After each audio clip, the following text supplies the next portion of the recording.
नमस्कार, मैं प्रिया, आप देख रहे हैं पब्लिक इंट्रो। दोस्तों, उपराष्ट्रपति जगदीप धनखड़ ने अचानक से आधी रात इस्तीफा दे दिया, ये कहते हुए कि मैं स्वस्थ नहीं हूं। लेकिन क्या सच में धनखड़ अस्वस्थ हैं? स्वास्थ्य ठीक नहीं है उनका, इस कारण से वो इस्तीफा दिए हैं।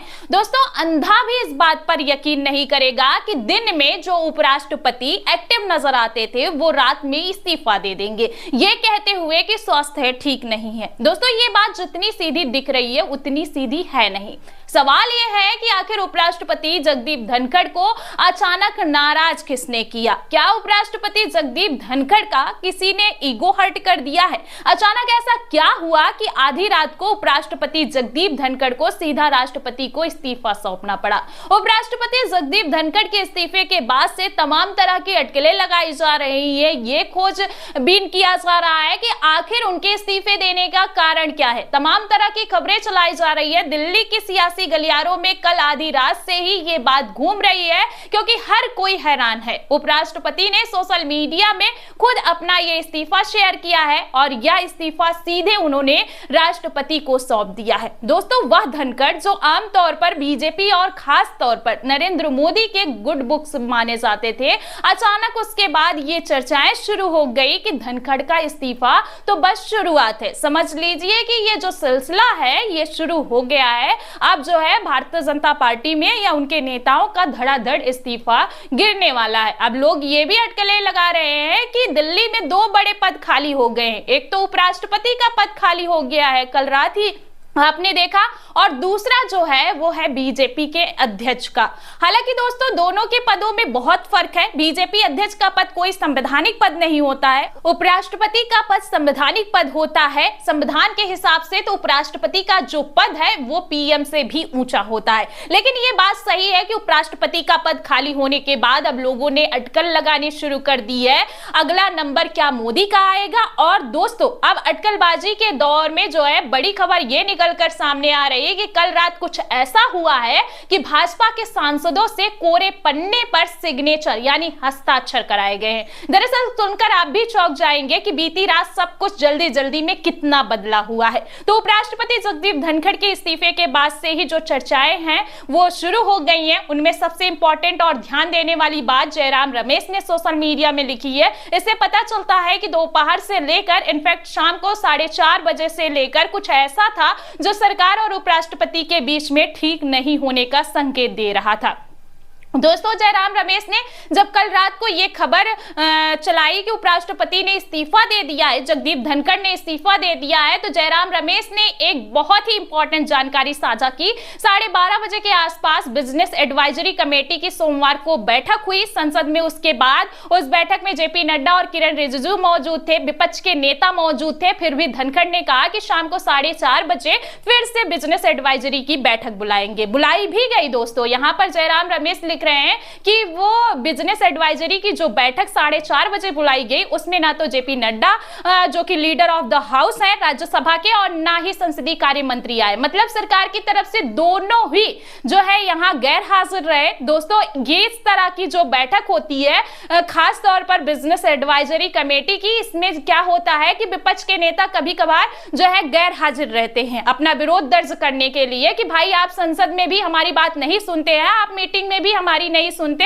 हम बाइकआउट करते हैं। यह एक तरीका का विपक्ष का जो है वो विरोध दर्ज कराने का तरीका है। लेकिन सरकार के लोग तो आते ही आते हैं। अजीब बात इसमें क्या हुई है दोस्तों कि शाम को 4:30 बजे की मीटिंग में सरकार के ये लोग ही नहीं आए, ना तो जेपी नड्डा आए ना ही संसदीय कार्य मंत्री आए। तो यहां पर आप समझ सकते हैं कि कुछ तो था जो शाम को 4:30 बजे ही बदल गया। इनफैक्ट जगदीप धनखड़ क्योंकि विपक्षी नेता वहां पर थे तो उन्होंने बताया भी कि जयराम रमेश ने, देखिए यहां पर लिखा भी है कि show something very serious happened yesterday between 1 PM और 4:30 PM to account for the deliberate absence of Shri Nadda and Shri Rijiju from the second BAC yesterday. Jagdeep Dhankhar को भी इस बारे में जानकारी नहीं थी दोस्तों कि नड्डा और रिजिजू नहीं आने वाले हैं, इसीलिए उन्होंने जो है आज सुबह ही फिर से BAC की बैठक रख दी। मतलब धनखड़ को भी इस बारे में जानकारी नहीं थी कि उनके हमारे पीठ पीछे क्या कुछ पक रहा है।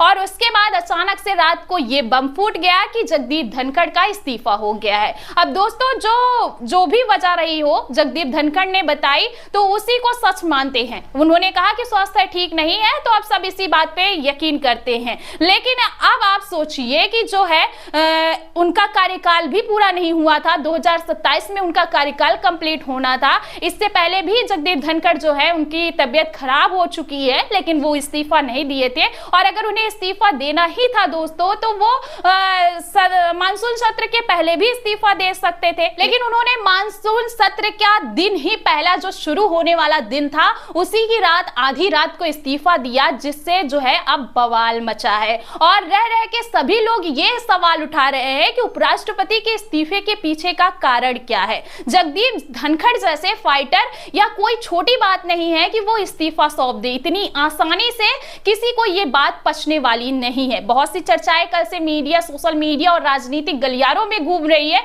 इनमें से दो चर्चाएं हैं जिसको सबसे प्रमुखता से मैं आपके सामने रखना चाहती हूं। दरअसल सत्य हिंदी के संस्थापक आशुतोष, जिनको आप तमाम न्यूज चैनलों में अपनी बेबाक अंदाज में बात रखते सुने होंगे, आशुतोष ने जैसे ही ये खबर उपराष्ट्रपति जगदीप धनखड़ के बारे में साझा की कि रात को जो है 11 बजे के आसपास, 11:30 बजे तक यह बोल रहे थे कि उनके पास इस बारे में पुख्ता जानकारी है कि जगदीप धनखड़ का ईगो हर्ट किया गया है। जगदीप धनखड़ सरकार से नाराज चल रहे हैं। अभी आप खुद ही सोचिए कि जो नेता दिन में इतना एक्टिव नजर आता है वो रात होते होते आखिरकार इतना बड़ा फैसला कैसे ले लेता है। दोस्तों कुछ वक्त पहले जगदीप धनखड़ ने सुप्रीम कोर्ट को लेकर जिस तरह की टिप्पणियां की थी, बिल्कुल वैसी ही जैसे कि भाजपा के सांसद निशिकांत दुबे ने की थी, क्योंकि वो एक संवैधानिक पद पर बैठे थे तो उनके ऊपर ना तो कोई टिप्पणी कर सकता है और ना ही कोई एक्शन लिया जा सकता है। लेकिन ये बात सच है कि उनकी उस टिप्पणी से सरकार नाखुश तो होगी ही, लेकिन आपको बता दें कि ये लगातार आशुतोष बोलते रहे हैं देयर वाज समथिंग रॉन्ग। पिछले 6 महीने से सरकार और जगदीप धनखड़ के बीच कुछ न कुछ चल रहा है। सरकार और जगदीप धनखड़ के बीच में नाराजगी दिख रही है, ये जीता जागता सबूत है। 4:30 बजे मीटिंग में सरकार की तरफ से कोई मंत्री आया ही नहीं।